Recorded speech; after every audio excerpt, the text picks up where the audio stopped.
Кыргызстанда 1 октябрдан тартып мугалимдердин айлык акысы 30%га көтөрүлөт. Бул тууралуу премьер-министр Мухаммедкалый Абылгазиев Ысык-Көл облусунда өткөн Кыргызстандын билим берүүдөгү заманбап багыттары аттуу педагогикалык август кеңешмесинде билдирди. 1 октябрдан баштап 30% силердин айлыгыңыздарды көтөрөбүз. 1 октябрдан барып көтөрөбүз. Ошондо мен эми Гүлмира Каримовна башка мугалимдер жетекчилери айтат болуш керек. 12 000 сом алгандар 18 000ге чейин алат экен. 18 000. Бул эми чек эмес. Биздин максат 23-жылга чейин бир 25-30 000 алышыңар керек. Мына азыр биринчи кадамдар 1 октябрдан баштап жаңы айлык аласыздар. Мындан тышкары мугалимдерден тышкары билим берүү системасында иштеп аткан бул жерде тарбиячылар бар, кружоктордун мугалимдери бар, өндүрүштүк окутуунун мастерлери, орто кесиптик билим берүү, квалификацияны жогорулатуу болборлору, билим берүү институттарынын мед кабинеттердин кызматкерлерине ушундай эле айлык көтөрүлөт. Билим берүү 21-кылымда биздин өлкөнүн стратегиялык тутумунун өнүгүүсүнө негиз боло турган өзгөчө тармак жана мамлекеттин эртеңи. Биз билим берүүгө салым салуу менен келечекке кам көрүүдөбүз. Агартуу тармагына коротулган ар бир сом бул өрүш алган экономика жана келечектеги күчтүү социалдык тутум, деди өкмөт башчы. Биздин мамлекет качан күчтүү? Мамлекетибиз качан жарандарыбыз күчтүү болгондо. Жарандарыбыз качан күчтүү болот? Ден соолугу чың, билимдүү болгондо. Мамлекет ошондо күчтүү болот. Билимдүү жаран ушул сиздер иштеп жаткан системадан түптөлөт. Айтматов Залкар Инсановдун чыгармасындагы академик Алтынаевдин айтканы бар. Мугалим элге билим берип, жаңылыкты жеткирген адамдыр. Өкмөттүн башкы милдети атаандаштыкка жөндөмдүү билим берүү тутумун түзүү. Биринчиден, билим берүүгө маалыматтык коммуникациялык технологияларды, инновациялар жана инвестицияларды активдүү киргизүү. Экинчиден, өлкө экономикасын өнүктүрүү, татыктуу айлык акы жана престиж аркылуу билим берүүгө мамлекеттик колдоо көрсөтүү. Үчүнчүден, билим берүү мекемелеринин заманбап материалдык техникалык базасын түзүү жана билим берүүнүн сапаты. Мектеп бул бардыгыбыз түшүнөбүз, бизди тарбиялап, бизди өстүрүп, татыктуу жаран кылып, тарбиялап өстө турган үй бүлөдөн кийинки уя. Бул абдан маанилүү үй, система, мына ошонун кандай түптөйбүз, кандай системабыз өнүгөт, ошого жараша мамлекеттин келечеги, элибиздин келечеги, сөзсүз түрдө өкмөт жооп бере турган социалдык, экономикалык маселелер, анан келечектеги биздин Кыргызстандын социуму жана маданияты калыптанат. Премьер-министр ошондой эле ЮНИСЕФ жакында Кыргызстан жарандыгы жок адамдардын маселесин чечкен дүйнөдө биринчи өлкө болду деп жарыялаганын белгиледи. 13 000 адам бала бар экен, ушунун баарын азыр нөлгө түшүрдүк. Жакында мынакей азыр кампания башталды, улуттук кампаниябыз документтештирүү боюнча. Бир да бала күбөлүк албаган бала болбош керек деп. Мына максатыбыз өлкөдө катталбаган, документи жок, таандыгы жок балдар болбош керек. Өкмөт Ички иштер министрлигинин жол эрежесин бузгандарга айып пулдун өлчөмүн азайтуу боюнча демилгесин колдойт. Бул тууралуу мекемелер аралык жумушчу топтун жыйынында вице-премьер-министр Жеңиш Разаков билдирди. Разаковдун айтымында коомчулуктан, ал тургай жогорку кеңештин депутаттарынан, айдоочулардан көптөгөн арыздар түштү. Аларды электен өткөргөн жумуш топ эреже бузуунун 8 түрү боюнча айып пулду азайтууну туура көрүүдө.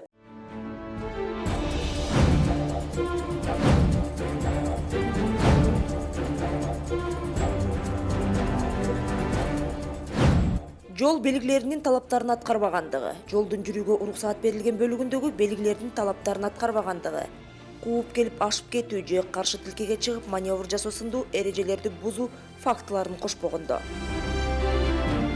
Унааны туура эмес жерге токтотуу боюнча эрежени бузуу. Коопсуздук дистанциясын жана аралыкты сактабай, автомагистралдар боюнча жол эрежелерин бузуу.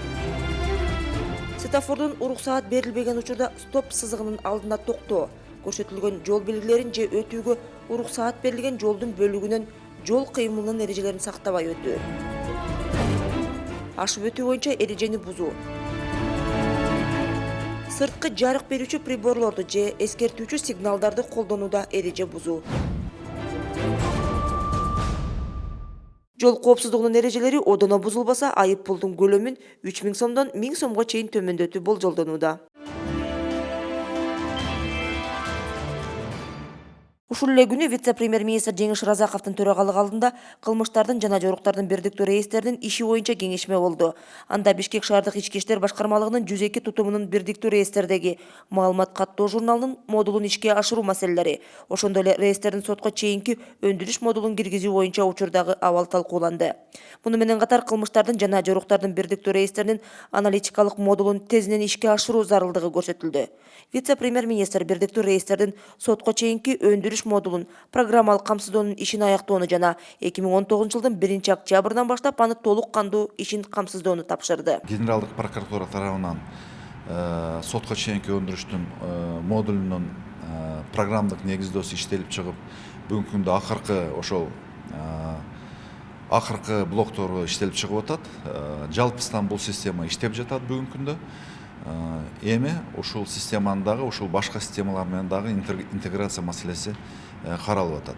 Андан сырткары бул жерде ошол сот өндүрүштүн модулу дагы каралды. Жогорку соттун өкүлдөрү айткандай, эки соттук инстанция боюнча соттук негиздөө иштелип чыккан. Азыр бир инстанция боюнча соттук негиздөө иштелип чыгып, ушул модуль негизги ошол кылмыштар жана жоруктардын бирдиктүү реестри менен интеграция маселеси каралып атат. Андан сырткары ушул бизде жаза аткаруу мамлекеттик кызматында иштелип чыккан пробация базасы жана соттолгондордун базасы иштелип чыгып, бүгүнкү программдык негиздөөлөр иштелип чыгыптыр. Азыркы жыйында биз тапшырма бердик. Ушул негизги ушул пробация базасы менен соттолгондордун базасына кылмыштардын жана жоруктардын бирдиктүү реестрге интеграция кылуу боюнча тапшырмалар берилди. Ал эми вице-премьер-министр Алтынай Өмүрбекова кадрларды даярдоо үчүн стипендия сунуш кылуу долбоору боюнча Япониянын жогорку окуу жайларына магистрдык программа боюнча сынак аркылуу окууга өткөн мамлекеттик жана муниципалдык кызматкерлер менен жолукту. Вице-премьер-министр бул долбоор аркылуу билим алган бүтүрүүчүлөрдүн мамлекеттик башкаруу системасында алдыңкы позицияларды ишке ашырууга салым кошууга даремети жетерин тажрыйба көрсөттү деп белгиледи. Премьер-министр Мухаммедкалый Абылгазиевдин төрагалыгы алдында мамлекеттик жана коомдук ишмер Абдыкадыр Орозбековдун 130 жылдыгын уюштуруу жана өткөрүү боюнча уюштуруу комитетинин жыйыны өттү. Өкмөт башчы алдыдагы мааракелик иш-чараны жогорку деңгээлде өткөрүү үчүн мамлекеттик жана жергиликтүү өз алынча башкаруу органдары бардык күч аракетин жумшоого тийиш деди. Абдыкадыр Орозбеков көрүнүктүү мамлекеттик жана коомдук ишмер. Ал кыргыз мамлекеттүүлүгүнүн түптөлүшүнүн башатында турган.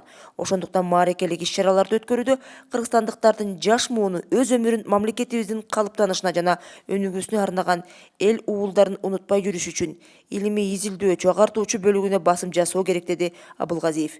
Кеңешменин жыйынтыгы боюнча өкмөт башчы Абдыкадыр Орозбековдун 130 жылдыгын уюштуруу жана өткөрүү боюнча иш-чаралардын планын өз убагында аткарууну тапшырды. Вице-премьер-министр Жеңиш Разаков коопсуз шаар жана бузуулардын бирдиктүү реестри автоматташтырылган тутумунун ишине мониторинг жүргүздү. Ички иштер министрлигинин маалыматы боюнча 2019 жылдын 8 айында бирдиктүү реестрге 267 миңден ашуун протокол катталып, жалпысынан 426 миллион сомдон ашык сумма айып салынган. Вице-премьер-министр ИИМге бир жумалык мөөнөттө коопсуз шаар автоматташтырылган маалыматтык тутумун бузуулардын бирдиктүү реестрине интеграциялоону тапшырды. Ушул эле күнү Разаков ички иштер министрлигинин жол кыймылынын коопсуздугун камсыздоо башкы башкармалыгынын мониторинг борборуна барды. Эскерте кетсек, коопсуз шаар долбоорунун алкагында 400 миңден ашуун эреже бузуу катталган. Алардын ичинен 178 миңдеги салынган айыпты төлөдү. Мындан бюджетке 200 миллион сомдон ашык акча түштү. Бишкекте фото жана видео байкоо камералары орнотулган жерлерде жол кырсыктары 52%га кыскарган. Муну менен катар денесинен ар түрдүү жаракат алгандардын саны азайган.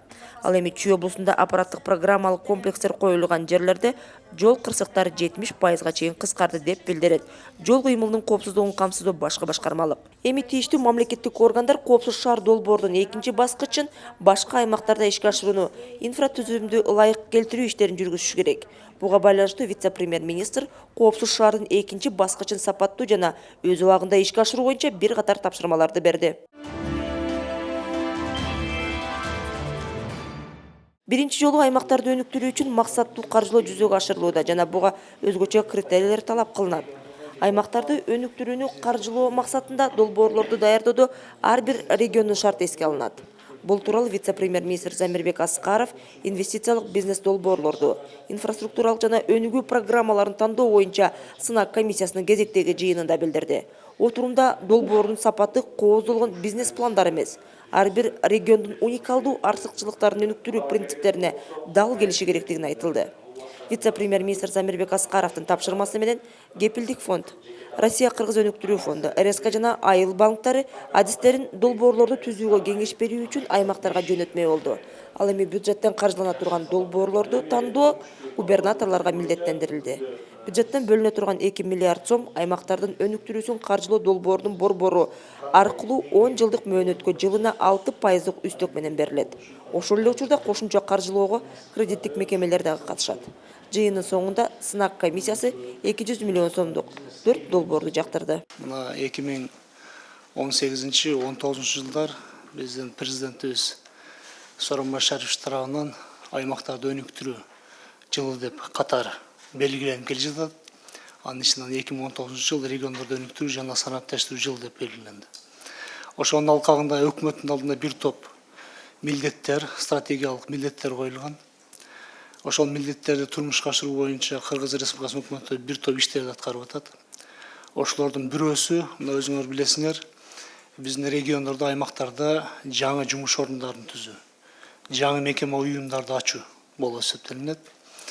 2019 жылдын ушул мамлекеттик бюджетке 2 миллиард сом тегерегинде акча каражаты каралган. Ушул акча каражаттарын региондорго жумшоо, ал жакта жаңы ишканаларды ачуу, бизнес проекттерди колдоо максатында коюлган. Ошонун негизинде мына 2019 жылдын июль мезгилинде Кыргыз Республикасынын өкмөтүнүн буйругу чыкты. Ушул региондордон келген бизнес долбоорлорду тандоо боюнча атайын комиссия түзүлдү. Өкмөт жарандарга сапаттуу медициналык кызмат көрсөтүү боюнча иш алып барууда. Муну вице-премьер-министр Алтынай Өмүрбекова бүткүл дүйнөлүк саламаттык сактоо уюмунун баалоо миссиясынын мүчөлөрү менен жолукканда билдирди. Вице-премьер миссиянын мүчөлөрүнө буга чейин кабыл алынган калктын саламаттыгын сактоо жана 2023 жылга чейин саламаттык сактоо тармагын өнүктүрүү программасы боюнча маалымат берди.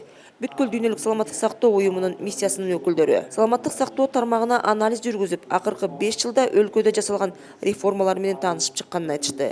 Алар жетишкен жакшы жактарды белгилөө менен реформага муктаж болгон маселелерди да айтышты.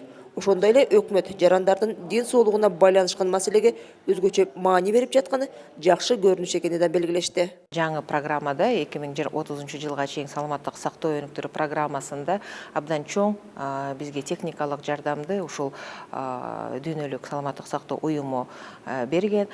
Программада эң негизгиси бул болсо профилактика, алдын алуу иштерин жүргүзүү боюнча каралган. Ошондой эле өз алдынча башкаруу органдары тарабынан дагы ушул бизнеске жакшы шарттарды түзүү боюнча инфраструктура маселеси, ар бир адам ушул спортко мындай умтулсун деген эң негизги идея ушул программада ошол. Анан бул жалаң гана саламаттык сактоо министрлигинин жумушу эмес. Бул болсо биринчиден ар бир адамдын милдети дени сак болушу. Жергиликтүү бийлик таза суу чыгаруу, таштанды таштоочу аянт жана көрүстөн үчүн тилкелерди белгилөө үчүн өкмөттүн жообун күтчү. Анткени жерди трансформациялоо бир категориядан экинчисине өткөрүү боюнча укук өкмөттө. Жергиликтүү бийликтин деңгээлинде карала турган бул багыттагы маселени жеринде эле чечсе болот, деди премьер-министр Мухаммедкалый Абылгазиев жерди трансформациялоо боюнча маселени талкуулаган кеңешмеде. Айыл жеринде көрүстөнгө жер бөлүп берүү, таза суу объектилерине жерлерди бөлүп берүү жана скважиналарды казуу боюнча эмне үчүн нааразычылыктар көп. Биринчиден бул маселелерди чечүүдө иш кагаздар, документтер толтуруу, аны райондон тактоо, андан кийин областтан тактоо, анан республикага келүү, республикада министрликтер менен макулдашуу, анан жүрүп отуруп өкмөттүн чечимин чыгарууга абдан көп убакыт кетет. Ал жана болсо жергиликтүү элдин өзүнүн күнүмдүк болуп аткан жашоосу. Ушул маселелердин баарын тең Бишкектен чече турган кылып чогултуп алган биздин оюбузча адистерди айтып атат. Жергиликтүү калк айтып атат. Бул абдан чоң көйгөйлөргө алып келип, нааразычылыкка алып келип атат. Ошон үчүн биздин азыркы өкмөттүн токтомун мыйзамга өзгөртүү боюнча киргизип жатканыбыз биз ойлойбуз абдан туура деп. Премьер-министрдин айтымында жеринде ыкчам карала турган маселелерди чечүү үчүн документтерди даярдап, тактап, аны айыл өкмөттөн баштап, өкмөттүн чечими чыкканча бир далай баскычты басат. Буга албетте бир топ убакыт кетет. Өкмөттүн бул багыттагы демилгеси социалдык маселелерди чечүүнү шарттайт. Берилей кетүүчү жагдай өкмөт демилгелеп жаткан мыйзам долбоордо таза суу чыгаруу, таштанды таштоочу аянт жана көрүстөн үчүн жерди аныктоо сындуу маселелерди чечүүнү жергиликтүү бийликке өткөрүү каралган. Калган жерлерди бир категориядан башкага которуу өкмөттүн чечимине ылайык жүргүзүлөт. Мындан тышкары кеңешмеде суу самыр өрөөнүндөгү жайыттарды каптап жаткан кара тикендин өсүшүнө каршы чараларды көрүү маселеси дагы талкууланды. Мухаммедкалый Абулгазиев кара тикендин жайылышы суу самыр өрөөнүнүн фермерлерин түйшөлүп жатканын белгиледи. Премьер-министр Айыл чарба, тамак аш өнөр жай жана мелиорация министрлигине кара тикендин өсүүсүнө каршы көрүлүп жаткан чаралардын акыркы ыкмасын берүүнү тапшырды. Бул маселени чечүүдө бир катар мамлекеттик органдарга жардам берүү тапшырмасы берилди. Мен баягы суу самыр таластан келатып суу самырда токтоп көрдүм. Ал жерге мал бара албайт экен. Ал тикенек экен. Тикенек экен. Анан ошон үчүн муну деген тез арада мындай чараны колдонбосок, жакында мактап жаткан суу самырдагы жайлообуздун баары жок болот экен. Азыр эми карап турсаңар төө башынын ашуусуна келип калыптыр кээ бир жерлер. Булардын баарын карап туруп азыр тез аранын ичинде өрттөйбүзбү, жана физикалык жак менен да механикалык жак менен. Же ууландырабызбы, ушул жагын тез чечишибиз керек. Вице-премьер-министр Жеңиш Разаков Актилек өткөрүү пунктунда салмак көзөмөлдөөчү тутумду орнотуунун жүрүшү менен таанышты. Вице-премьер коюлган жабдууларды, фото жана видео байкоо камераларын көрүп чыкты. Ошондой эле унаа көзөмөлдөө жана товарларды каттоо жайын да көрдү. Жеңиш Разаков тиешелүү мамлекеттик органдарга кыска мөөнөттүн ичинде постто салмак көзөмөлдөө тутумун толук ишке киргизүүнү жана товарды каттоонун стационардык сервистик пунктунун курулушу үчүн долбоордук сметалык документтерди даярдоо ишин, ошондой эле буга байланыштуу каражат бөлүү маселесин тездетүүнү тапшырды. Бұл ыкмалар бизге ошол өткөрмө пункттардан өткөн машиналарды күнү түнү фиксация кылып бизге бир базага түшүрүп берет. Бүгүнкү күндө бул база транспорт министрлигиде болуп жатат. Азыр биз тапшырма бердик. Ошол база биздин транспорт министрлигиге база биздин мамлекеттик салык кызматынын базасы менен интеграция болуп, ушу бүт өткөн машиналар ошол салык кызматында да түшө турган кылып тапшырманы бердик. Ошондой эле вице-премьер-министр Жеңиш Разаков кылмыштардын жана жоруктардын бирдиктүү рейстери тутумунун иши менен таанышты. Көчмө жыйынга соттук укуктук реформанын алкагында жүргүзүлүп жаткан иш-чараларга мониторинг жүргүзүү боюнча эксперттик топтун мүчөлөрү катышты. Жеңиш Разаков ошондой эле сот тутумуна жазык мыйзамдарынын жаңы новеллаларын киргизүү боюнча аткарылып жаткан иш-чаралар менен таанышуу максатында Бишкек шаардык сотуна жана Бишкек шаарынын Свердлов райондук сотуна барды. Анда сот органдарына мониторинг жүргүзүүнүн алкагында сот залдарында орнотулган видео байкоо тутумдарынын иши текшерилди.